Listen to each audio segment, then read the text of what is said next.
galera, beleza?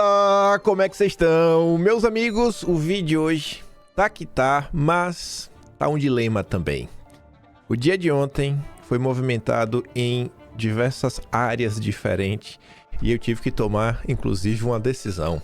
E eu vou começar até falando sobre isso, porque se não der pra gente comentar hoje, vocês vão ficar sabendo, se é que vocês já não estão acompanhando, após denúncias de pessoas da direita, dos influenciadores, a Malu Gaspar publicou inicialmente uma matéria mostrando que algumas pessoas estavam aí se movendo nas redes sociais para dar uma passada de pano pro nosso Paquito, né? E para além dos nomes que a Malu Gaspar trouxe, depois o Estadão trouxe nomes e depois até mesmo um dos envolvidos postou mais uma figura, filho de uma pessoa muito conhecida. E depois um influenciador da direita, que anda aprontando algumas coisinhas, a gente até falou sobre eles ultimamente, assim, né? E um deputado postou, falou, olha só quem também tava falando sobre isso. Só que eu não sei se vai dar pra gente comentar, por quê? Porque tem coisas que pra mim são mais prioritárias, como, por exemplo, a saúde de Bolsonaro. Então, eu quero começar falando da saúde de Bolsonaro, do caso de ontem, e também falar do caso do Felipe Martins, porque eu acho que isso acaba sendo mais prioridade. Eu pensei em não falar da Venezuela hoje, mas, porém, entretanto, todavia, saíram algumas informações novas que explicam o que estaria por trás de algumas decisões do Trump, e eu acho que isso é bem relevante. E como esse é um tema que vai colocar para pensar, inclusive ontem, tanto o Mário Sabino quanto o Andreasa publicaram textos, e eu falei, eu acho que eles não estão olhando a coisa como um todo, eles deveriam parar, repensar. O próprio Mário Sabino escreveu um texto nas últimas horas falando, olha, eu ainda acho que o Trump poderia fazer mais, mas eu já comecei a refletir algumas coisas com base nas novas informações que saíram e tem algumas coisas oficiais. Aí depois eu poderia falar do caso dos influenciadores, mas tem umas coisas do Banco Master que aconteceram nas últimas horas. Eu acho que como a gente vai trazer algumas reflexões sobre a Venezuela, e a gente tá falando da perseguição que Bolsonaro sofre, então para mostrar inclusive essa perseguição do regime, eu resolvi priorizar e falar disso primeiro. E aí eu não sei se vai dar tempo de falar dessa questão, né, dos influenciadores, então talvez fique para amanhã. Prioridade, né? Não dá para comentar sobre tudo em 1 hora e quebrado. Não sei quanto é que tempo vai dar, mas vamos lá. Gente, ontem o caso do Felipe Martins ganhou mais um capítulo que, assim, já passou de todos os absurdos que você consegue pensar e imaginar, sabe assim? É inaceitável em qualquer ótica que você analise o caso. Eu não consigo nem compreender como alguém que se diz até mesmo de esquerda possa ter tanto ódio de uma pessoa como Felipe Martins para olhar para a situação como essa e falar, cara, eu te odeio, Felipe Martins, mas a perseguição que tu tá sofrendo realmente, assim, é uma das coisas mais abjetas de toda a república, sabe? Talvez só não seja pior do que a de Bolsonaro. Defesa de Felipe Martins apresenta ao Supremo dados do LinkedIn dizendo que o último acesso ocorreu em 2024. O Chiquinho até postou nas redes sociais lá o print bonitinho que mostra a data do acesso, o IP e tudo mais, que isso que foi apresentado aí para a Justiça. Os advogados de Felipe Martins protocolaram no Supremo uma petição com dados fornecidos pela plataforma LinkedIn, log de acesso, né, um dado oficial da LinkedIn, segundo os quais não houve acesso do Felipe Martins à rede após medidas cautelares impostas pelo Dom Pedro III. Segundo informações enviadas pelo LinkedIn aos advogados, o último login do Felipe Martins teria ocorrido em setembro de 2024. Documento oficial cedido pela plataforma, mostrando, olha, a última vez que esse perfil foi acessado foi em setembro de 2024. O acesso foi realizado por um advogado norte-americano. E como é que se sabe disso? Instituição probatória em processo judicial em trâmite nos Estados Unidos. Os registros fornecidos pelos advogados a partir de dados da rede indicam que o acesso partiu de um endereço de IP dentro dos Estados Unidos. Por isso que fala isso. Foi em setembro de 2024 com IP dos Estados Unidos. E o Felipe Martins foi preso por causa dessa denúncia que foi feita pelo Roquete. Coronel aí, né? Da Aeronáutica, na reserva. Na época, Martins estava em Ponta Grossa, onde era monitorado por tornozeleira eletrônica. O login de 13 de setembro de 2024, aí coloca ali o número do IP, ó, 146.70.83.190 está associada a endereço localizado nos Estados Unidos, incompatível com a localização física do réu e, ao contrário, plenamente compatível com acesso realizado por advogado constituído para ações nos Estados Unidos exclusivamente para fins de instrução probatória em processo judicial em trâmite naquele país. Vou ler aqui já na sequência, né? Rodolfo Saxida, assim, relembra o óbvio do óbvio do óbvio. Eu não sei nem como é que o povo não fica nervoso com uma situação dessa. Meus caros, está ficando constrangedor pro Supremo. O caso Felipe Martins é um escárnio ao judiciário brasileiro. Ele foi preso por uma viagem que não fez. Ele foi acusado de participar de uma reunião que ele não participou. E ele agora é preso por um acesso ao LinkedIn que não aconteceu. E aí o Adolfo coloca o link para a notícia da Folha de São Paulo. Aí o Trielli fala, né? Por isso que eu fico puto quando o nego vem. Ué, mas ele foi condenado. Bandido bom é bandido morto, não é isso? Comparar o que a justiça brasileira faz, né? A criminosos de verdade. Com o que estão fazendo com o Felipe, com o Bolsonaro, com os bolsonaristas. É de uma estupidez e crueldade que não cabem.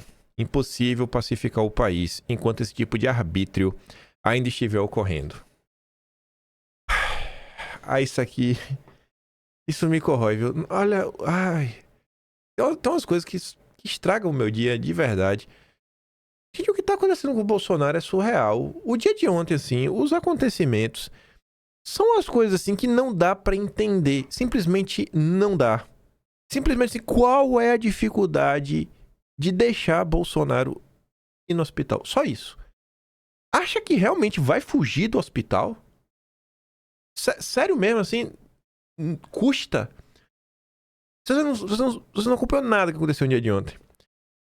Essa aqui é a primeira postagem do Carlos. Hoje, como combinado, minha visita seria feita após a da Michelle. Cheguei na Polícia Federal e, estranhamente, ela ainda não havia entrado, pois ficamos sabendo que médicos estavam averiguando uma queda do Jair. Eu não entendi. Após eu vê-lo, notei um hematoma no rosto e os pés sangrando, perguntei o que havia ocorrido e, nitidamente atordoado, Bolsonaro mudou de assunto. Posteriormente, eu conversei com a Michelle, que estava nitidamente, de forma compreensível, muito apreensiva, pois, ao conversar com ele, soube que caiu na madrugada após um possível pesadelo, mas ele não soube informar o horário nem como aconteceu. Bolsonaro tem 70 anos de idade. Ele não é uma criança, sabe? A polícia só percebeu que o fato havia ocorrido pela manhã, ao destrancarem a porta do quarto e encontrarem ele atordoado. Diante desse breve histórico, pedimos averiguações médicas que foram realizadas e agora fomos informados de que o presidente só poderia ir ao hospital se os advogados protocolassem uma petição ao Supremo. Se passaram horas e todos estamos abalados e agindo. Imagine o Jair.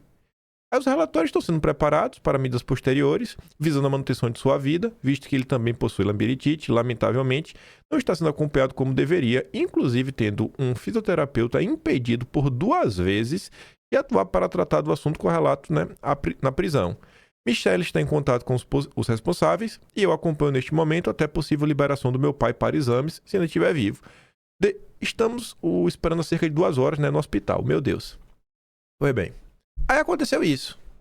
Aí vem a desgraçada da Daniela Lima, a pilantra, e faz piada com o caso. Risadinha. Adivinha o que caiu da cama? Não, vamos falar de Brasil. Vamos falar de Brasil. Vou voltar todo mundo aqui. Dona Carla, quem caiu da cama? Como assim? Quem caiu da cama e teve um traumatismo craniano leve? Eu pensando aqui. É que eu não sei. Pois é, Dani. Caiu da cama craniano. Eu demorei. Demorou para cair a ficha, mas na verdade até também demorou para o ex-presidente Jair Bolsonaro avisar que caiu da cama, né? Enfim, a gente mostrou aí nas reportagens do UOL. Tu vê que nem a jornalista conseguiu entender, né? Porque é um deboche com uma questão de saúde séria. Não é uma criança, gente. É uma pessoa de 70 anos de idade. Uma queda, quando você tá mais velho, nunca é bobagem. Inclusive, a Folha de São Paulo fez questão de reforçar isso ao longo do dia. Ó, bicho. A parada do Jair estraga meu dia. Eu nem vou ler o que o Gigi falou, que eu não quero me estressar mais. Aí chega no meio da tarde. Aí tu fala, não, agora vai liberar, né? Pra já ir no médico. Demorou, né? Maltratou, mas agora vai. Não. Dom Pedro III nega a transferência de Bolsonaro ao hospital e exige laudo médico. Ele entendeu, não havendo necessidade de remoção imediata, ele é médico. Determinou que a defesa apresente ao Supremo laudos médicos e exames a serem realizados. Pessoal, o que é que poderia acontecer? Porque até a ida para Bolsonaro seria, sei lá, sob não só vigia, mas escolta da Polícia Federal. Acha que tem alguém aí da CIA? Algum, não sei, espião do governo americano? Alguma operação aí, tipo como foi a do Maduro, sendo preparada aí pra sequestrar Bolsonaro, capturar Bolsonaro e tirar ele do Brasil? O que tá acontecendo, bicho? Isso aqui já virou requinte de crueldade. Já passou do nível de requinte de crueldade. Pra você ver que eu não tô louco, eu não tô maluco, ele bateu a cabeça. Folha de São Paulo. Idosos que batem a cabeça, como Bolsonaro, devem ficar 24 horas em observação. Ex-presidente sofreu uma queda enquanto dormia. Enxaqueca, sonolência excessiva, confusão e alteração de marcha estão entre os sinais de alerta após acidente, que são os alertas que Bolsonaro estava demonstrando. Aí o pessoal fica, não tem histórico de atleta, não tem isso, tem aquilo outro. Uma pessoa de 70 anos de idade. Você quer esperar que uma pessoa de 70 anos de idade, que haja como quem tem 18, está na flor da idade, não tem histórico de atleta que resista a 70 anos de idade, mais de 7 cirurgias, e nos últimos dias foram 4 procedimentos em sequência. Olha o que estão fazendo com o Bolsonaro, gente. Aí o Carlos, depois dessa proibição, né, ainda tá ali. Voltamos à superintendência da Polícia Federal após mais de 4 horas, aguardando na garagem do hospital. Já se passaram mais de 10 horas desde a queda do presidente Jair Bolsonaro. Digo isso porque ele não sabe exatamente como nem quando o acidente ocorreu. Ainda assim, todos já têm plena noção da gravidade da situação. O mais absurdo é que não temos maiores detalhes, pois a avaliação médica completa ainda não foi autorizada. Pelo amor de Deus, que país é esse? Então pare e pense, né? Uma pessoa de 70 anos caiu, não lembra como caiu. Aí, o médico de Bolsonaro foi lá, né? Bolsonaro apresenta apatia, tontura e queda na pálpebra, diz o médico. O cardiologista Brasil Caiado diz que o ex-presidente vai ser levado imediatamente para o hospital logo que as autoridades autorizarem a transferência. Até então, não autorizou. Até então não autorizou não, gente. Esse é o... Primeiro viu o caso do Felipe Martins, esse é o caso de Bolsonaro. Eu não sei se eu fico, assim, no meio disso tudo eu vejo o PL, faz só uma notinha, né, nota de repúdio. Aí os parlamentares, sei lá, acho que nem estão vendo o que está acontecendo, né? Os grandes nomes da direita brasileira, os reis do engajamento, não nem aí, fala nada, né? Nem um chorinho, nada. E daí? Se matarem Bolsonaro, matou, né? Que pena. Ficar de resenha. Tem gente agora que a moda é ficar de resenha. Agora tem deputado federal que a moda é ficar de resenha. Eu não sei se foi motivado pela essa questão do Felipe Martins e do Bolsonaro, mas o Eduardo Bissotto, ele é bem próximo da turma do MBL. Acho que até dá pra falar que o Eduardo é do MBL. Ele escreveu um texto não tão longo e, sabe, sei lá, obviamente eu concordei com muito... Não é que eu nem concordei, né? Porque tem muita coisa que não tem como não tem nem como discordar de algumas coisas, né? Pelo menos quando você fala de perseguição que tá acontecendo no Brasil.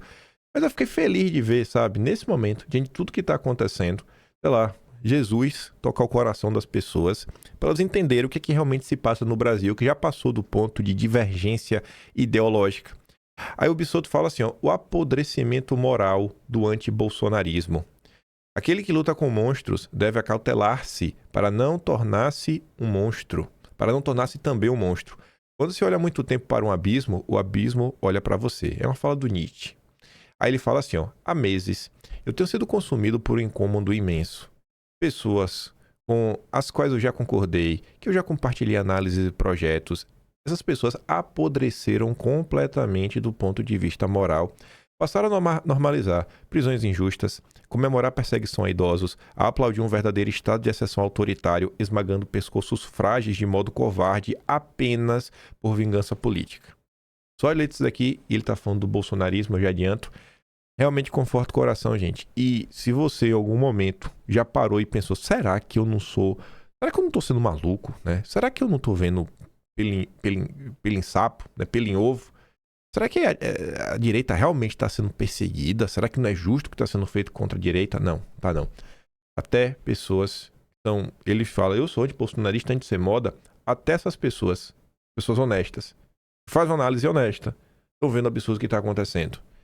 Para estas pessoas, o bolsonarismo não é apenas uma questão de enfrentamento político. A sua existência e sucesso causam uma ofensa de caráter pessoal e existencial.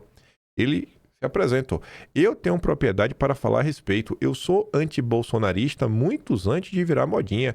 Eu bati em Bolsonaro e seus seguidores em 2014, quando ele tentou ser vice de Aécio. Confrontei o bolsonarismo, o próprio olavismo, de que eu sou devedor intelectual, quando ambos tentaram só botar o impeachment da Dilma, buscando empurrar o golpismo mal disfarçado em seu lugar.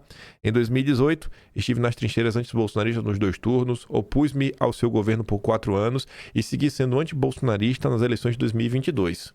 Então você tá vendo, ó, um cara que tem um histórico desde 2014 de repudiar Bolsonaro, de não concordar com ele, de fazer oposição com ele, falar, cara, não dá para aceitar a tortura. Em nenhum momento, no entanto, eu pensei em resolver a divergência com perseguição judicial. Em nenhum momento me ocorreu que deveriam inventar acusações para prender os meus adversários.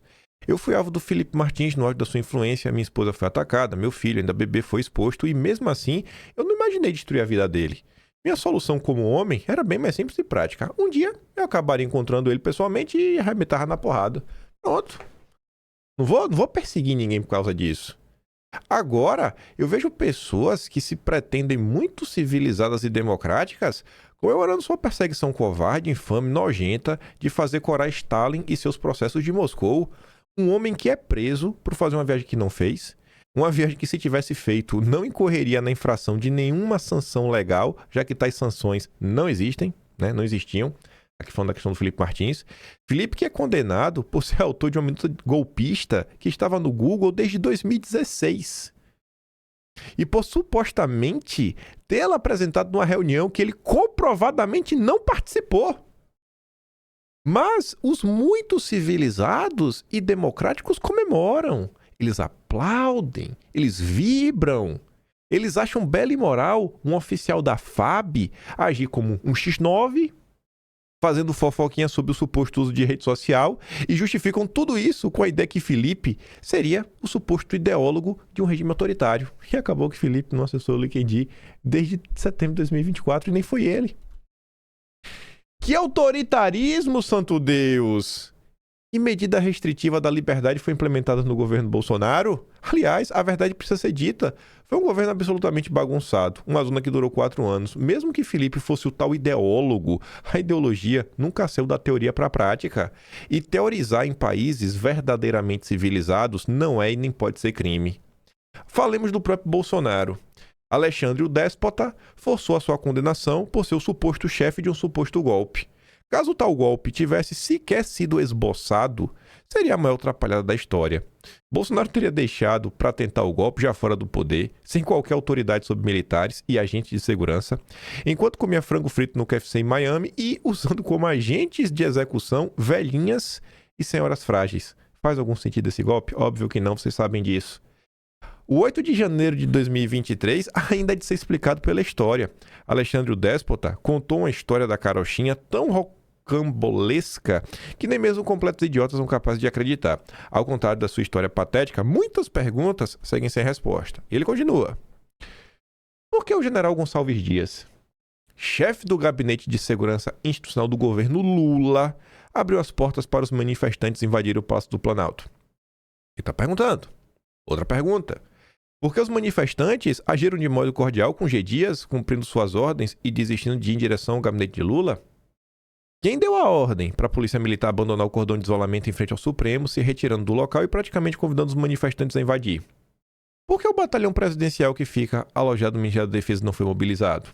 Porque Flávio Dino ficou o dia inteiro no Ministério da Justiça sem ser incomodado pelos golpistas? Essa história das câmeras, né? Que tipo de golpe foi esse? Sem armas, sem manifesto, sem tropas, sem líder. Por este golpe mais caricato e ridículo do que a pior das novelas mexicanas, Bolsonaro foi processado, condenado e preso. E está sendo torturado. Um Bolsonaro que, nas palavras de Lula, realizou uma transição mais amigável que a de FHC em 2002. Outra condenação injusta, abusiva, persecutória, digna de tiranias, não de repúblicas minimamente democráticas. Uma condenação sem qualquer fato, apenas convicções. Uma condenação que serve apenas à vingança. E aí, veja só, o que vai dizer um anti-bolsonarista. Vingança do quê, né? Por que eles precisam se vingar de Bolsonaro? Uma pessoa que faz oposição a Bolsonaro desde 2014. Já vamos para 12 anos. Mas está olhando com o mínimo de honestidade para a situação. Nesta altura, deveria estar claro para todos. Vingança desse pé rapado do baixo clero, tá falando de Bolsonaro, que ousou disputar e vencer as eleições presidenciais. Que, ao menos por 2 anos, resistiu a entregar o poder ao establishment de Brasília. Este pé rapado que, derrotado, ousou manter o seu capital político, que não cede aos mandos do Supremo, da Faria Lima, do Centrão, e indica o próprio filho como herdeiro. Essa é a vingança, esse é o ódio. Daí que os civilizados, democráticos, sentem-se confortáveis em fazer chantagem com a saúde e a própria vida de Bolsonaro nas redes sociais. Postagens que eu já trouxe várias aqui em vídeo. Olha, Bolsonaro, é só trocar o candidato, né, por quem a gente quer, que nós aliviamos. Quem sabe você possa até dormir na sua cela, tiramos o ar-condicionado que inferniza as suas noites, quem sabe até autorizemos visitas familiares e talvez você possa receber algum tratamento minimamente decente. Mas escolhe o nosso candidato. Não estivessem mortos por dentro, perceberiam os verdadeiros monstros que se transformaram. E sempre tem uma justificativa. Não era Bolsonaro que defendia o torturador Ustra? De repente, como papagaios. Aí ele e o Bisotto falam, bom, há uma diferença essencial entre falar e fazer, né? Até onde se sabe, Bolsonaro nunca torturou ninguém. A tortura não era uma prática em seu governo. Nenhum opositor dele passou por isso. Mas, na alma morta e putrefata, o discurso sobre Ustra valida a tortura atual. Aí veja, né? Como a perseguição seria validada por falas que eles, os civilizados democráticos, consideraram escrotas, as falas, os civilizados e democráticos respondem com ações. Por falas que eles consideram reprováveis, falas de Bolsonaro, eles o torturam na prática com ações, porque eles são civilizados. Um dia, enquanto povo, enquanto nação, olharemos para esse momento histórico com profunda vergonha. A vergonha de que povos que viveram em regimes autoritários acabam por sentir de seus antepassados, por terem tolerado, por terem aplaudido, por terem normalizado o arbítrio mais asqueroso em nome da satisfação de pulsões baixas e mesquinhas. Eu sempre fui anti-bolsonarista, eu continuo sendo. Eu sempre lutei e continuo lutando para construir uma alternativa de direita ao bolsonarismo. Dito isso, daqui a 10 anos, ainda pretendo olhar nos olhos do meu filho e dizer: eu não me deixei cegar por ódio. Eu não fiquei cego de ódio, eu não sou maluco. Eu não me deixei cegar pelo revanchismo. Eu não apoiei tortura, perseguição e condenações injustas. Eu quero derrotar o bolsonarismo intelectualmente, politicamente, no voto, nas urnas, nas ruas. Mas para isso, eu não aceito estar de mãos dadas com a ditadura. E muito menos com esta gente podre que vibra com o sofrimento de centenas de famílias e com a dor de, quiçá, de milhões de brasileiros. Isso acabe o quanto antes. E que possamos virar o mais breve possível esta página tenebrosa da nossa história. Um texto escrito por uma pessoa que se diz anti-bolsonarista nos últimos 12 anos. Antes de ser moda, realmente.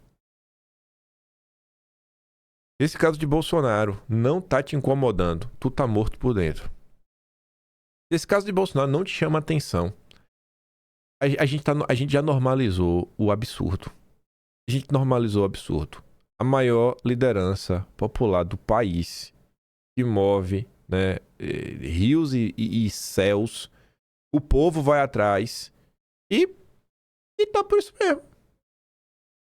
Só Coloquem o Lula no lugar de Bolsonaro e imaginem o que a sociedade civil organizada, o PT estaria fazendo, até os políticos do Centrão estariam fazendo. Rapaz, é inacreditável o que está fazendo com o Bolsonaro, assim, a olhos nus para todos ver.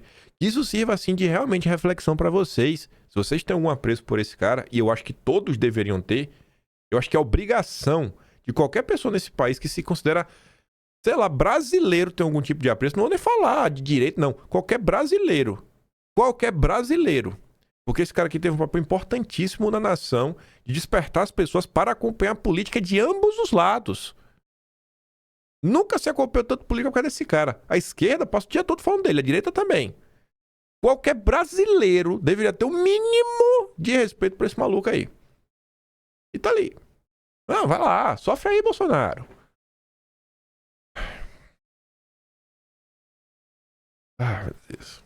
Aí você vai entender, assim, já, por conta desse tema, você vai entender porque hoje eu tinha que falar de Venezuela também. A gente tá falando da ditadura, não tem como falar de outra ditadura também, do que tá acontecendo. Trazer mais pontos da gente se questionar de alguns assuntos. Aí você vê a Mira Leitão, de tudo que tá acontecendo aí agora. Tudo que tá acontecendo. Como se encaixa no caso do Bolsonaro? Você não precisa gostar do Maduro. Você pode ser contra Maduro e contra o governo chavista, mas invadir o vizinho não comemora que o próximo pode ser você. Por que a Mira Leitão não faz essa mesma fala? Você não precisa gostar do Bolsonaro. Você pode ser contra Bolsonaro e contra o bolsonarismo, mas maltratar o vizinho, você não comemora porque o próximo pode ser você. A Mira Leitão abre a boca para falar e pedir, né, coitadismo pelo Maduro, mas não consegue falar da tortura que está sendo feita contra Bolsonaro. Aqui o coitadinho, ó. Venezuela enviou 5,2 bilhões em ouro para a Suíça durante o governo de Maduro. E aqui são várias camadas. Primeiro, né? Por que o dinheiro tá vindo para a Suíça? Por que o Maduro tinha que mandar dinheiro para a Suíça? Fazer o que com esse dinheiro? Segundo, a Suíça recebe, é? A Suíça não tem problemas em receber esse tipo de coisa? Vindo de onde tá vindo? No final, que é o dinheiro acima de tudo? É um mundo de hipocrisia. É um mundo realmente dói. Eu tô de mau humor já com essa... Ó, bicho. Aí tu vê aqui o coitadinho, né? Ó. Maduro buscou rota de fuga no leste europeu. Rússia e China recalculam apoio após a ação dos Estados Unidos. Foi abandonado. Abandonado. Quero ver o que a esquerda brasileira vai falar agora. Da Rússia. Da China. Não eram os grandes baluartes da Revolução Comunista que iam livrar o mundo do capitalismo? A captura do Maduro por forças dos Estados Unidos interrompeu negociações discretas conduzidas pelo regime chavista para viabilizar um exílio político no leste europeu.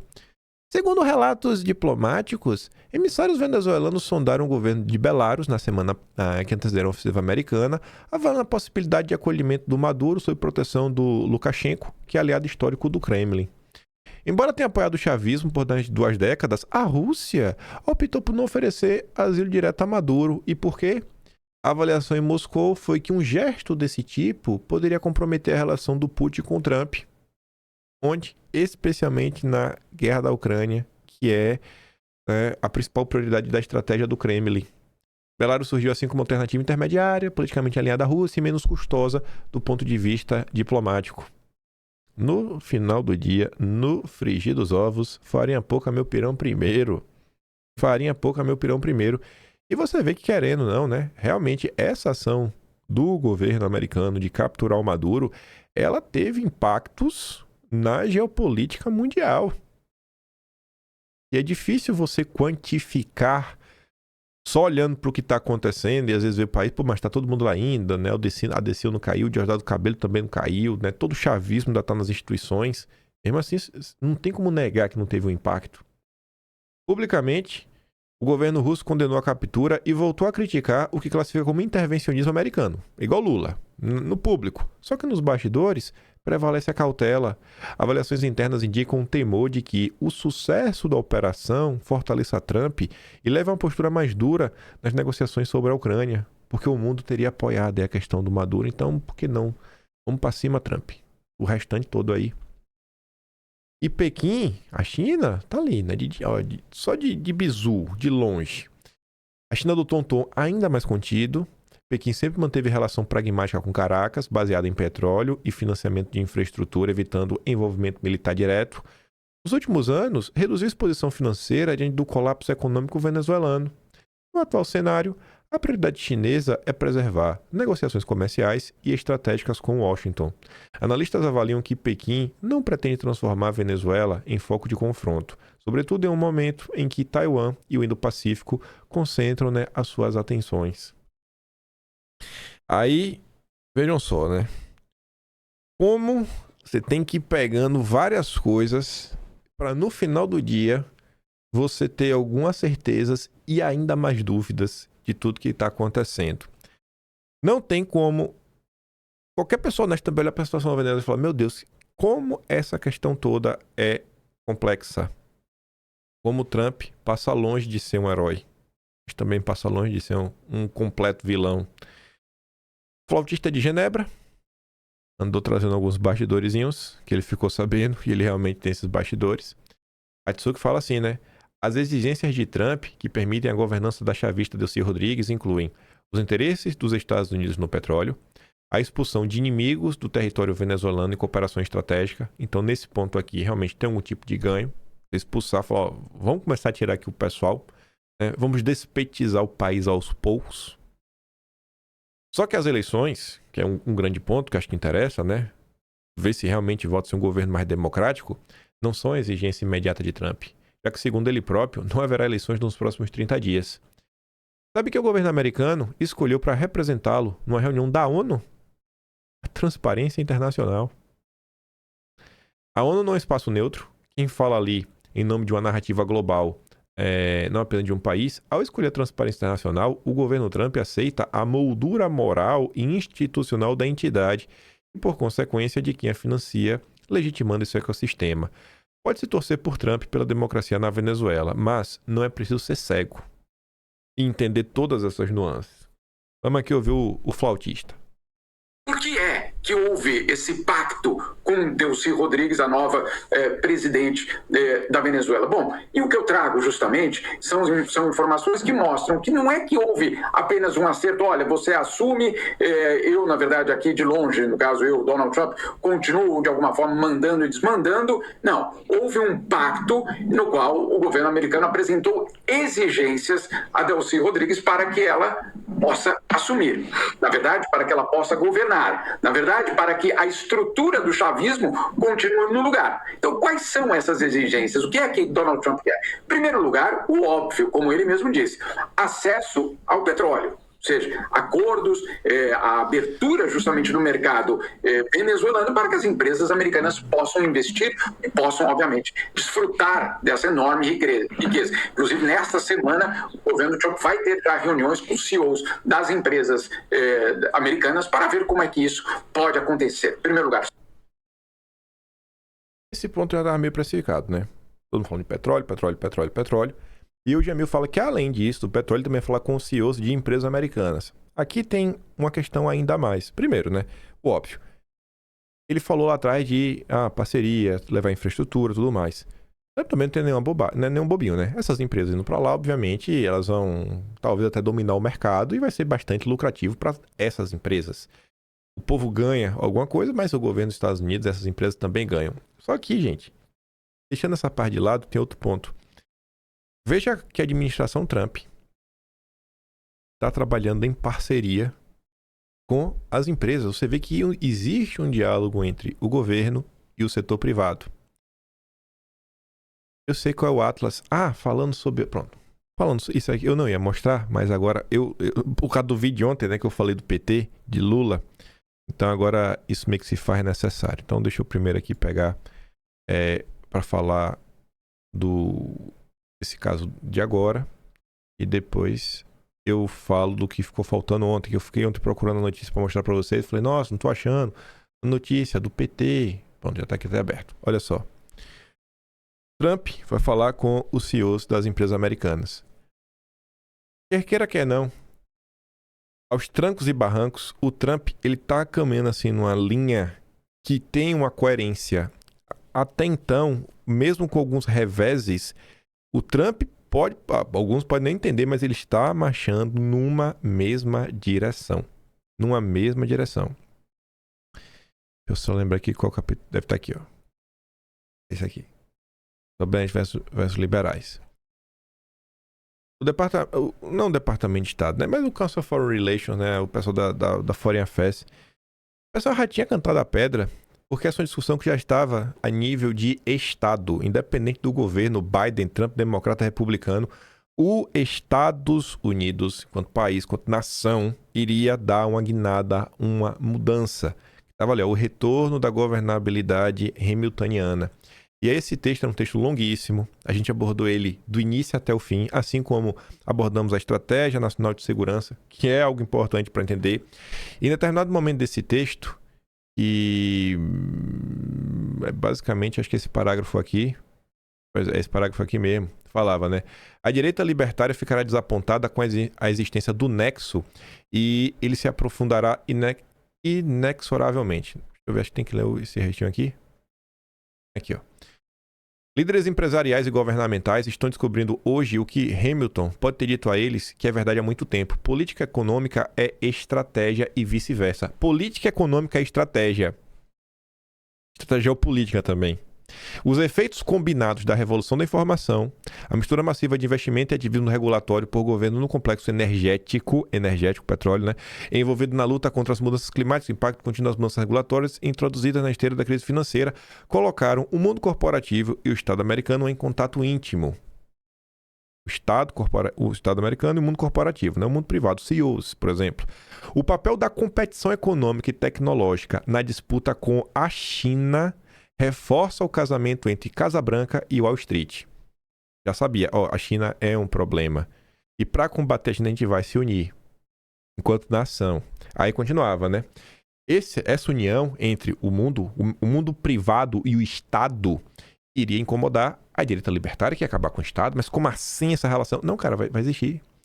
A esquerda anticorporativa ficará magoada ao perceber que os estados escolherão por necessidade usar sua influência econômica e política para fortalecer em vez de controlar as big techs.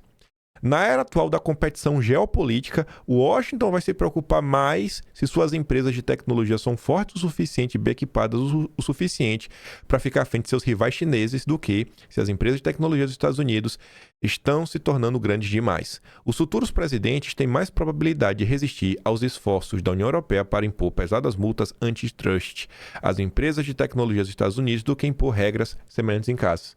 E é o que o Trump fez. Aqui é de agosto de 2024. A questão de saber se uma determinada empresa de tecnologia, e coloque qualquer empresa, é uma parceira leal e confiável de Washington. Cara, você está jogando com os Estados Unidos? Você está fechado com a gente?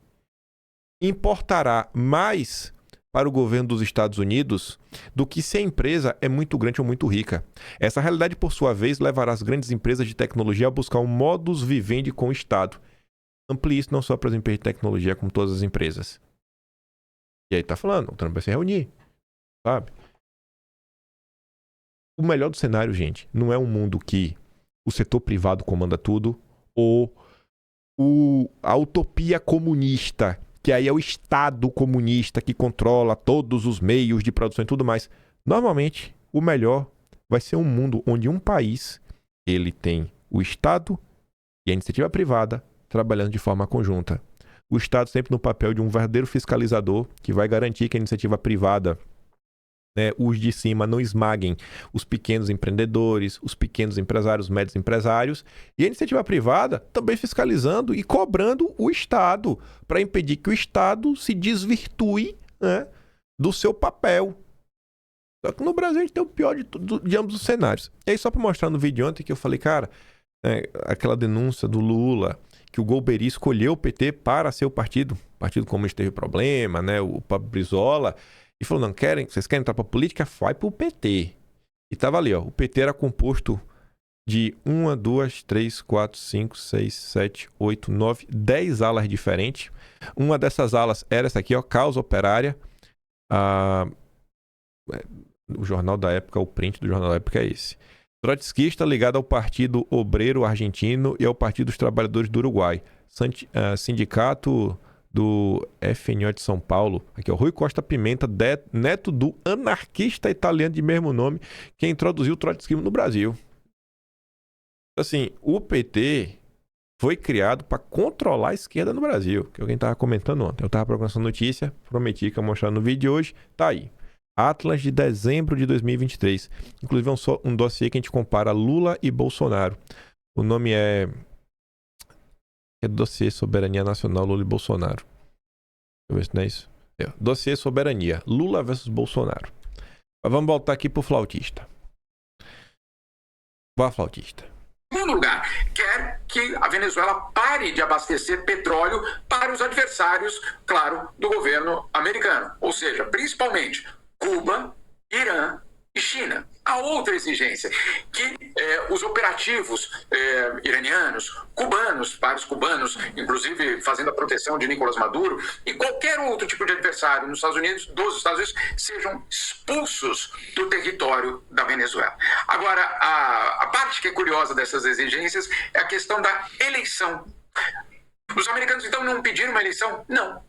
Não necessariamente agora. Não há pressa para uma eleição. Mas calma aí, aquele discurso da democracia, direitos humanos, Maduro é um ditador, etc.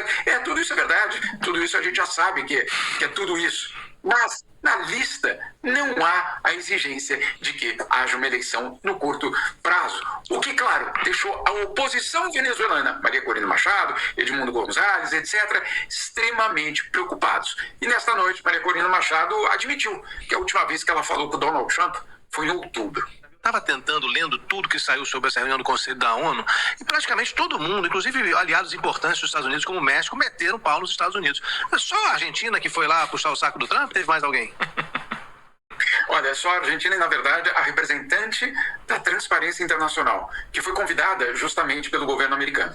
Aí o que fez a Colômbia, né, que na verdade foi a que convocou, a que pediu a realização da reunião, a Colômbia chamou o Jeffrey Sachs. Foi até uma manobra interessante. Chamou um americano, absolutamente um nome gigantesco nos Estados Unidos, na verdade no mundo inteiro, um economista de peso, para falar justamente das ilegalidades dos Estados Unidos na Venezuela e, na verdade, no mundo. E aí o governo americano correu para convocar alguém também. E convocou uma representante da entidade de Transparência Internacional para denunciar a corrupção na Venezuela. A Colômbia, do Gustavo Petro, convocou Jeffrey Sachs. Sabe o que é Jeffrey Sachs? Esse aqui é o primeiro de todos. Atlas Brasileiro, janeiro de 2023. Primeiro de todos os Atlas. Aí você vem aqui, minha cara feia. Relações internacionais. Visitas imperialistas. Vamos ver quem a Colômbia levou? O Jeffrey Sachs. Jeffrey Sachs viaja ao Brasil para encontro com Lula. Haddad recebe embaixador da Argentina e também o Jeffrey Sachs. Aqui o Jeffrey Sachs com o Camilo Santana. Jeffrey Sachs diz que o mundo está carente de lideranças como Lula. Esse aqui é o Jeffrey Sachs. Esse daqui se chama Jorge Soros. Você conhece o Soros, né? Pois é. Esse daqui é o João Pedro Stedley, né? Stedley tá ali. Aqui é, inclusive, deixa eu ver. Homem povoado do Brasil, tudo mais. Aqui foi no Brasil. Aí, por que essa matéria tá aqui, né? Porque o João Pedro Stedley, antes, num evento, né? Antes de continuar falando sobre imperialismo, vale falar de Venezuela, né? O Stedley tava aprendendo a celebração dos diplomatas venezuelanos, né? Tudo bonitinho. Ah, tá. Nessa matéria diz que ele estava com o Jeffrey Sachs. Não tá escrito aqui, mas ele estava com o Jeffrey Sachs. Pode pegar essa matéria da Bela Megali. Ele tava lá. Aí você vê aqui mais uma vez, ó. Soros, Sachs, né? Salvando a economia, tudo mais. Enfim, esse é o super respeitado economista Jeffrey Sachs. Super respeitado, né? 100% alinhado ao PT. Super respeitado. Trump fez uma postagem em sua conta oficial falando: tenho o prazer de anunciar que as autoridades interinas da Venezuela entregarão entre 30 e 50 milhões de barris de petróleo de alta qualidade sujeito a sanções aos Estados Unidos da América. Este petróleo será vendido a preço de mercado e o dinheiro será controlado por mim, como presidente dos Estados Unidos da América, para garantir que seja usado em benefício do povo da Venezuela e dos Estados Unidos.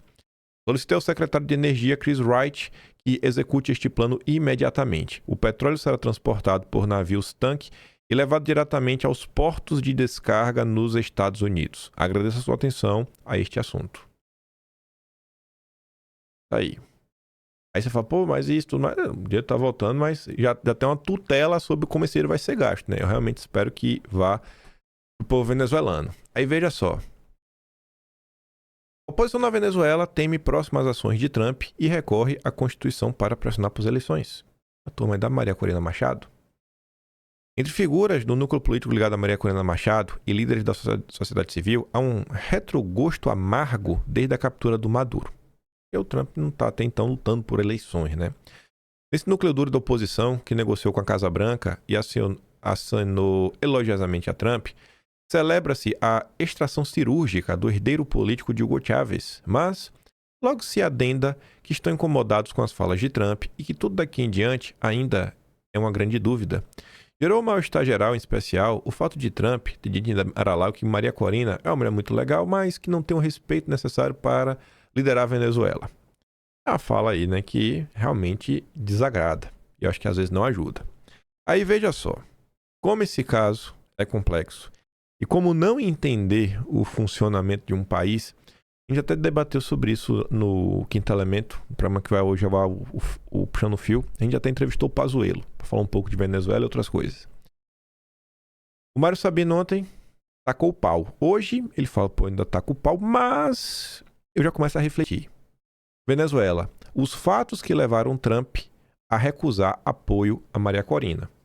Em tese tem alguns fatos, veja só. Não é pura safadeza, não é puro oportunismo. Às vezes podia ter feito mais, mas tem alguns meandros. Ontem eu escrevi que Trump cometia um erro ao transigir com a ditadura venezuelana, depois de ter capturado Maduro. Afirmei que essa transigência era uma traição à oposição liderada pela Maria Corina Machado. Ainda sou da mesma opinião, mas o New York Times trouxe um contexto que, se não justifica totalmente a atitude de Trump, leva à reflexão. De acordo com o jornal, Trump foi convencido pelo seu entorno de que o apoio dos Estados Unidos à oposição neste momento, onde está agora neste momento, após capturar o Maduro e tudo mais, desestabilizaria ainda mais a Venezuela. E talvez exigisse uma presença militar mais robusta em território venezuelano. Porque assim, você vai pegar quem? Quem que você vai pegar? Quantos líderes a mais você precisa pegar, capturar? Vocês fazem... Eu não faço ideia. Talvez o Trump até tenha recebido um relatório dos problemas, né? Da Delcy, do Cabello e vários outros. Tá? Quantas instituições são também um problema, que tem gente ali? Quantas pessoas lá, a Polícia Federal deles lá, enfim... Fica até meio complicado. Então assim, pô, pra gente garantir que ela vai chegar lá e tudo mais, talvez a gente tenha que colocar soldados americanos em solo. Já pensou se numa operação alguém na Avenida de propósito fala, a gente vai morrer, mas vamos levar um só. Porque esse um que vai levar vai virar notícia. Olha o que o Trump tá fazendo, está levando americanos à morte e tudo mais. Aí já começa aquela gritaria. A relação entre Casa Branca e Maria Corina Machado vinha se deteriorando desde há muito. E aí a imprensa fala, não, porque o Trump estava com inveja que a Maria Corina Machado ganhou o prêmio Nobel. O New York Times, que é um jornal de esquerda nos Estados Unidos, né, sempre no olhar da turma do Soros, que não gosta do Trump, fala que talvez não é por isso que o Trump está brigado com a Maria Corina. Parece que não é por inveja. Parece que pode ter alguma coisa mais substancial. É como se fosse a Globo defendendo o Bolsonaro. Vamos adaptar para os Estados Unidos. Por causa das avaliações imprecisas que ela passava a Washington sobre a fragilidade do regime. Como assim? Houve uma situação especial que desagradou a Casa Branca, segundo o New York Times. Antes de fazer uma visita a Caracas, em janeiro passado, o encarregado do governo americano para os assuntos relativos à Venezuela, o Richard Grenell, que apareceu uma corrida dele com o Joelis Batista, eu vou ficar chocado, teve um encontro com representantes da oposição venezuelana em Washington. Nesse encontro, Grenell pediu que se organizasse um encontro dele com Maria Corina em Caracas, mas ela se recusou a reunir-se com ele, apesar de todas as garantias de segurança que lhe foram dadas. A conversa entre ambos foi apenas telefônica. Os Estados Unidos pediram à oposição venezuelana uma lista de prisioneiros políticos, mas o pedido foi ignorado. Aí já começa complicado, né? Falaram, vocês não querem ser ajudados? Quem são os presos políticos? Aparentemente, diz o jornal, para evitar acusações de favoritismo, eu não entendi essa parte, né? A prisioneiros políticos não seriam incluídos na lista, e insinuações de que a oposição estaria participando de negociações com o regime, o que eu acho que não faz sentido. O New York Times publicou que Grenell pressionou reiteradamente Maria Corina Machado para que ela apresentasse o seu plano para empossar o substituto Edmundo Gonzalez depois que ela foi impedida de concorrer. Ele ficou frustrado quando ela não apresentou ideias concretas sobre como colocar o governo democraticamente eleito no poder, de acordo com pessoas informadas sobre a conversa. Falou assim, cara, vai fazer como? Beleza, venceu a eleição, a gente faz o quê? Vai rever, aí vai buscar uma decisão do judiciário. Aí se o judiciário não der, vai fazer o quê? Vai pressionar o judiciário? Vai pressionar como? Vai prender algum deles? Tem que prender quem? Vai fazer o quê? Tem que matar alguém? Vai fazer o quê? Aparentemente ela não conseguiu apresentar assim, nem o caminho para levar isso daí. É o que diz, né? Ela não passava diagnósticos, mas sobre como o regime opera. Outro ponto ruim. Maria Corina Machado teria destruído as suas relações com a elite empresarial venezuelana ao apoiar sanções econômicas contra a Venezuela. Sanções que aumentavam as dificuldades de quem havia encontrado uma forma de continuar trabalhando no país.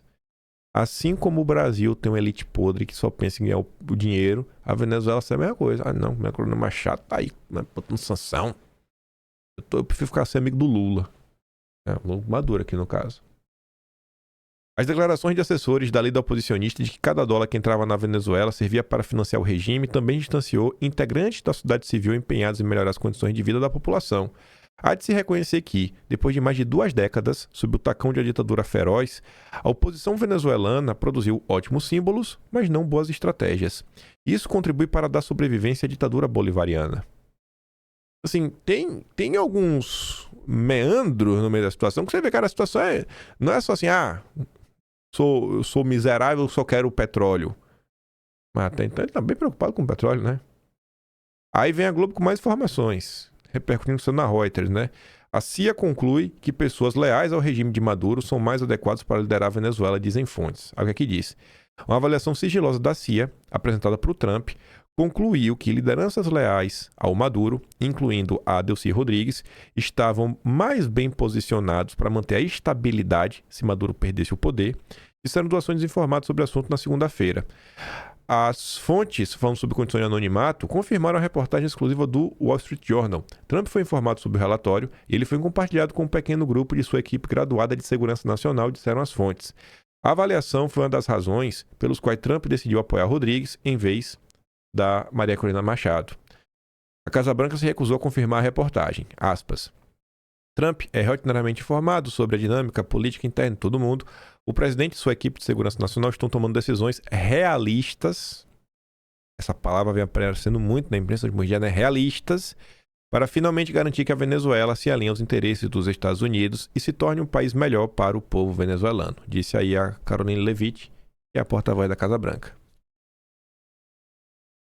Você vê como cravar um ponto desse daqui é difícil? É tipo você ver um gringo querer falar de Brasil, querer falar de judiciário, querer falar da perseguição que o bolsonarista sofre. O buraco é muito mais embaixo. Muito mais embaixo.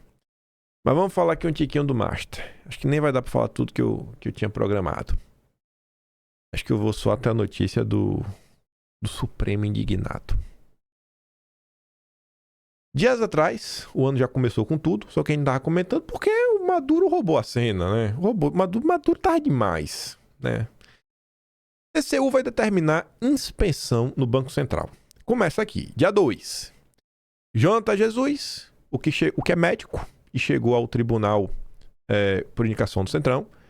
Aí, isso daqui é relevante. Vai acolher uma recomendação da área técnica do tribunal e determinar uma inspeção no BC para investigar assuntos relativos a Banco Master. Aí já entra complexidades para área técnica. E aí? A área técnica do TCU não é técnica? Ou a área técnica do TCU é até técnica, mas foi pressionada, ou rolou lobby, ou se atrapalhou, ou tá de safadeza? E aí? O Jonatas não tomou essa decisão sozinho. Aí já começa daí. Você fica, e aí agora? E aí agora? A denúncia, inclusive, dos influenciadores é que eles teriam entrado, né, para questionar a atuação do Banco Central. Eu questiono, meu Deus do céu, eu tô questionando o Banco Central desde sempre. O curioso é que, assim, apareceu aqueles perfis Alfinetei, que apareceu na época do escândalo da Choquei, lembra? Dezembro de 2023. Aí tu vê, essa gente, assim, não é que eles estavam nem criticando o Galípolo, que beleza, o presidente do Banco Central. Os caras estavam fazendo postagem na internet mirando o Renato Gomes. A turma lá sabe quem é Renato Gomes. Quem é Renato? Pergunta lá ao Alfinetei que ele sabe quem é Renato Gomes. Como é que ele chegou no Banco Central. Pergunta lá se sabe da história dos 11 bilhões do BTG. Se fosse um perfil... Sabe, o pessoal realmente é estúpido, né? Esse pessoal dessa gente de marketing. Cara, vocês querem contratar alguém pra tentar passar... Não, se bem que esse perfil tem muito alcance, né? Aí é pra botar dúvida na sociedade. Mas vocês colocaram assim pessoas que nada tem a ver com esse tipo de discussão, que não... Você tinha que procurar alguém do mercado financeiro, da Fintuit aí, do Twitter pra falar, se bem que também foram atrás de alguns de pessoas que falam com investidores. Nossa, o pessoal que estupidez, viu? A gente vai falar isso amanhã. A área técnica do TCU constatou que a nota técnica de 18 páginas enviada pelo Banco Central no dia 29 não incluiu os documentos sobre fiscalização feita no Master. Motivo: o Banco Central alegou que esses documentos só poderiam ser compulsados pelos técnicos do TCU em local seguro na sede do banco. Aí eu realmente não tenho uma resposta, por mais que eu não goste do Banco Central do Galípolo. Esse documento precisa estar em sigilo. O que é que esses documentos mostram que só pode ver se você for no TCU? Eu não faço a mínima ideia. Talvez o Banco Central esteja certo. Talvez. Não sei. Inclusive já disse que o João Jesus vai tirar o sigilo. Eu acho que mais importante que tirar o sigilo desses documentos é tornar pública as mensagens do celular do Paquito, com quem Paquito conversava no WhatsApp. Aliados do Paquito, confiantes no fim da liquidação do Master via TCU. Né? Essa ação aí então é empolgada. E todo o Paquito, entre eles e seus parceiros do mundo político, prevê que o TCU vai suspender a liquidação do Master. Na frase mais absurda de um deles, o tribunal está dominado. Não sei se é bem assim, não. A avaliação é que a expressão do Banco Central, determinada pelo TCU, é o primeiro passo para o fim da liquidação. E contaria ainda com a simpatia do presidente do TCU, Vital do Rego. O ministro do TCU disse que nota técnica do BC sobre liquidação do Master carece de prova documental. Nosso companheiro Jonatas. Aí, vem breaking news. TCU ameaça Banco Central no caso do Master. Eu nem vou dar play aqui, mas tá ali, né? Tribunal vem disso de falhas na supervisão. Eu acho que tem algumas perguntas que ainda estão sem respostas. O Diego Costegui, ele publicou aquela longa matéria falando que o gabarito não fecha. Obviamente muita coisa ali ele deve ter pego até da própria defesa do Vorcaro. Mas normalmente tem como praxe o quê? Se existe uma proposta na mesa, cabe ao Banco Central analisar a proposta, recusar a proposta e aí depois tomar medida. E, em tese, aí teria a proposta do Fictor, né, com os investidores árabes, que antes de dar um sim ou não, né, essa proposta não presta, determinou a liquidação extrajudicial. Então, assim, e aí? Bem que isso aqui não é supervisão, né? Eu acho que a supervisão entra ali o seguinte, lá em 2024, quando começaram lá, sei lá, denúncias de CDBs, o que é que o Banco Central fez na época? Não sei. Eu torço pela briga. Eu quero que todo mundo se lasque nesse caso. Tô nem pra ninguém. Reverter a liquidação do Master tem dificuldades práticas, mas movimentos do TCU podem beneficiar o Vorcaro. A área de reversão da liquidação do Master teria muitas dificuldades de se concretizar, tanto operacionais como políticas, e não é o mais provável de acontecer. Apontam fontes com conhecimento do tema ouvidos pelo Globo. Nesse sentido, porém, é importante olhar as nuances do despacho do TCU. A ameaça de liminar apresentada é de proteção aos ativos do banco, o que evitaria uma venda mais rápida dos bens pelo liquidante e não para desfazer as decisões do BC, o que não tem precedente na história da Corte de Contas. Uma medida cautelar ou mesmo uma decisão definitiva desfazendo a liquidação teria um potencial relevante de confusão, com clientes e credores correndo para sacar os seus recursos. E um quadro no qual a instituição não teria condições de atender, além de seus passivos são maiores do que os seus bens e direitos. Né? Imagina, o cara tem lá 1 bilhão e sabe que só vai receber 250 mil por causa da FGC. Se voltar, o cara vai tentar sacar 1 bilhão, o dinheiro não vai achar. E aí, vai fazer o quê? Então, assim, está se criando um clima gostoso. Talvez antes o cara não fosse tirar 1 bilhão, mas agora qualquer pessoa com mínimo de sanidade, se desfazer a liquidação, ele vai querer tirar o dinheiro, porque ele não sabe o que vai acontecer. E aí, o Master vai conseguir honrar essa dívida? É melhor tirar, né? Deu ruim. Tradução. Deu ruim. Tradução. Deu ruim. Azedou. Além disso, uma liminar monocrática do TCU teria que ser submetida ao plenário. E aí a Globo disse que não teria maioria. De um lado diz que tem maioria, do outro lado diz que não tem maioria.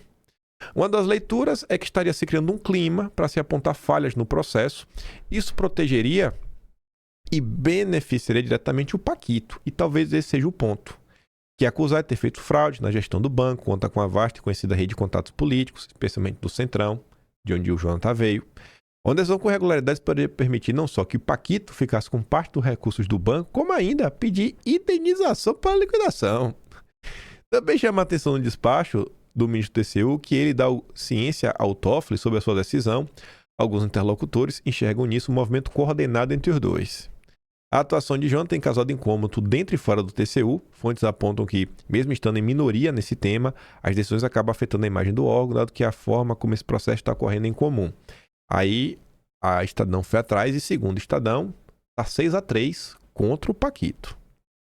Que aí o Jonathan só teria mais 2 votos, ficaria 6-3. Aí tá ali, né? Turma tá meio chateada, tô no TCU, falando no bastidor que o Jonathan foi enfático demais, excessivamente arrojado. Que adjetivo? Ele foi muito arrojado ao cobrar explicações do Banco Central. E depois pedir a atuação da unidade técnica, inspeção de instituição reguladora do sistema financeiro em pleno período de recesso. Apesar disso, por crença ou torcida, ministros apostam que Jonathan não adotará medida imediata para reverter a liquidação sem antes consultar todo o colegiado. E hoje não teria esses números. Aí vem. Recurso do Banco Central contra inspeção do TCU cai na mão do próprio relator questionado. Essa é a próxima. Só as notícias para a gente fechar o vídeo, porque depois tem muita coisa e o vídeo vai ficar longo. E essa é a notícia que me fez priorizar falar disso daqui antes de falar da questão dos influenciadores. Até porque os influenciadores iam levar mais tempo. Isso aqui tem tudo a ver com o Bolsonaro, com o Felipe Martins, com 8 de janeiro, com Alan dos Santos, com Paulo Figueiredo, com Eduardo Bolsonaro, com todos os exilados, com todas as vítimas do 8 de janeiro. Recurso do Banco Central contra inspeção do TCU cai na mão do próprio relator questionado. O recurso que o Banco Central apresentou junto ao TCU contra a decisão monocrática do Jonathan vai ser analisado pelo próprio ministro. A imprensa está escandalizada. Agora, com Bolsonaro, com os bolsonaristas, as decisões monocráticas do Supremo são revisadas pelo mesmo ministro relator que deu a decisão e ninguém questiona. As cadelinhas do consórcio, né? Acho que eu queria chamar daquela que começa com PUTA, né? Mas eu não vou falar, eu não vou usar essa palavra. Eu vou falar que trabalham na imprensa, que agora estão aí reclamando do padrão que é o tratamento dado pro bolsonarista. Por que vocês só estão reclamando agora? Bando de desgraça. Vocês merecem mofar no inferno, velho. Não que vocês merecem, não. Vocês vão viver no inferno. Eu tenho certeza absoluta. No dia que eu for lá, eu vou falar: Deus, por favor, deixa eu visitar o inferno só pra eu ver os jornalistas da minha época e eu poder maltratar eles um pouquinho. Eu posso? É possível isso? Quantos anos as pessoas dizem: olha, os bolsonaristas estão aí, cara, toda vez que recorre pra quem deu a decisão. Adianta de quê? De nada. De nada. Aí agora isso é um problema. Agora é um problema, né? Porque agora é o Banco Central. Agora pode reverter a equação do Master. Aí pessoas vão perder dinheiro, né? Esse é o Brasil. Esse é o Brasil. Eu quero mais que se lasque o Banco Central, que se lasque o Paquito, se lasque todo mundo, tô nem pra você, bicho. Isso tudo é um grande teatro. E esse caso ele tem as suas complexidades, assim como é a questão da Venezuela também. Sabe, assim, bicho, eu mesmo vou botar a mão no fogo que a decisão do Galípolo foi técnica. Eu que vou falar que foi técnica. Tem a próxima notícia ainda também, né? Aí você vê, esse vai, não vai, não vai. Acaba que quem sofre no final do dia é o povo. Quem sofre no final do dia é o povo. Inspeção do TCU pode atrasar o pagamento de credores e do FGC para quem tem CDB do Banco Master. Se vocês compraram o CDB do Banco Master, ficaram, não, vou comprar menos de 50 mil, né? Porque der errado, tô seguro. Mas nessa daí o dinheiro também tá parado, né? Quantos meses vai ficar parado? É dinheiro que o cara deixou de ganhar, o cara podia ter aplicado outra coisa. Podia ter aplicado em outra coisa, né? Não aplicou e agora tá aí. A ver navios. Assim, existe uma regra, no final do dia, o povo sempre vai perder. Sempre vai perder. Talvez alguém na elite perca também, mas o povo sempre perde. E tem algum descaradinho que sempre tá ganhando. Esse é o Brasil de Lula, esse é o Brasil do PT.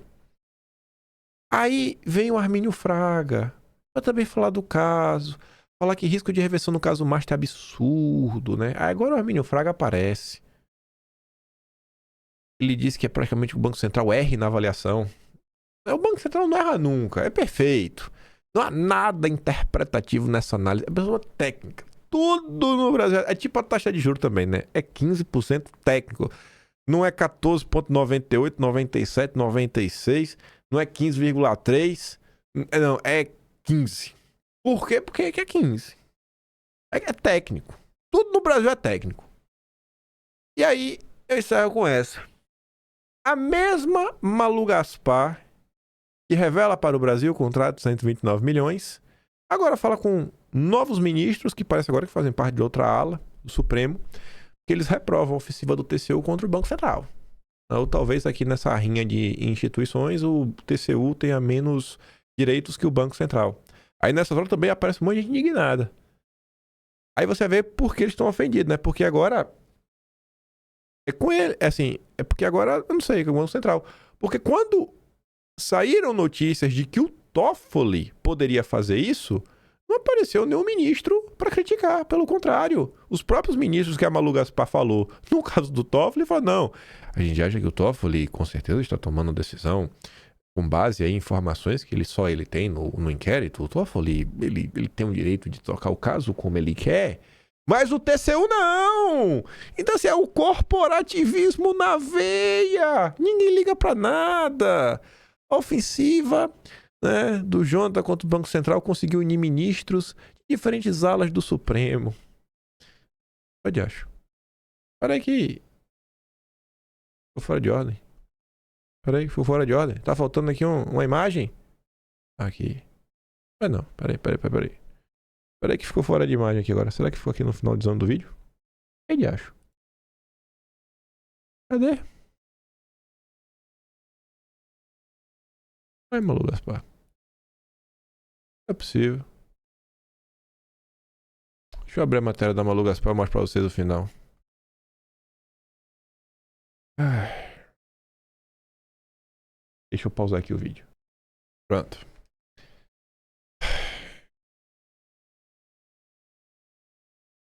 O TCU não tem atribuição para fazer o que está fazendo, disse o ministro do Supremo, que pediu para não ser identificado, já que pode vir a ser obrigado a votar sobre o caso. Se o TCU insistir em derrubar a liquidação do Master, cabe um mandato de segurança. Pois é, né? E se o Toffoli insistisse? E se o Toffoli insistisse a fazer o quê? A nada. Porque o Toffoli pode, né? Quem não pode é o Jonathan. O segundo ministro do Supremo, vindo pelo blog, considera um absurdo a oferta do Jonathan e do Toffoli. O Toffoli não pediu a careação, pô? Não pediu? Vocês não falaram nada. Ninguém falou nada. Agora é um problema, é? O Supremo reconhecer a autonomia e independência do Banco Central. Se o TCU continuar a passar a linha vermelha, vai se complicar. Tá bom. Aí depois estava Leão. O terceiro ministro avalia que se um mandato de segurança contra a eventual decisão do TCU pro Master não seria um gesto incomum. Seria assim, ó, se o TCU resolver fazer alguma coisa, não se preocupem. Se o TCU resolver fazer algo contra a favor do Master, não se preocupem. É só entrar com um mandado de segurança. Por quê? Porque esse ministro lembra que a Receita Federal costuma acionar o Supremo por meio desse instrumento jurídico para suspender decisões da Corte de Contas que considera abusivas e ilegais. E se o Toffoli que tomar essa decisão, vai acontecer o quê? Assim, eu não consigo sentir pena de ninguém. Se você sente pena, boa sorte. Eu não sinto. Sabe? Eu acho um bando de miserável. Todos esses aí envolvidos. Ninguém tá ligando pra porcaria nenhuma. É só farinha pouca, meu pirão primeiro. Tinha mais que tinha aqui. Tinha muita coisa aqui que aí depois fica pra amanhã. Mas esse é o Brasil. Esse é o Brasil. Contra Bolsonaro vale tudo.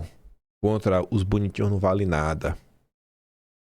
E a política no dia a dia, no frigir dos ovos, ela é bem mais complexa do que parece. Vários assuntos.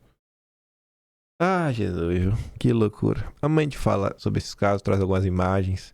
Vê o que aparece mais ao longo do dia de hoje aí. Espero que Bolsonaro possa pelo menos ter um tratamento médico decente, viu? Eu fico por aqui. Vou mandar o vídeo que eu mostrei da Daniela Lima lá, né? Fazendo aquele deboche grotesco e do flautista lá no Telegram. Se gosta do meu trabalhinho, quiser dar um pouco mais, passar o meu do canal, tem um botão de valeu, tem um Patreon na descrição e tem um Atlas brasileiro, kimpai.com.br. Vejo vocês amanhã, tamo juntos, valeu meus amigos, fui!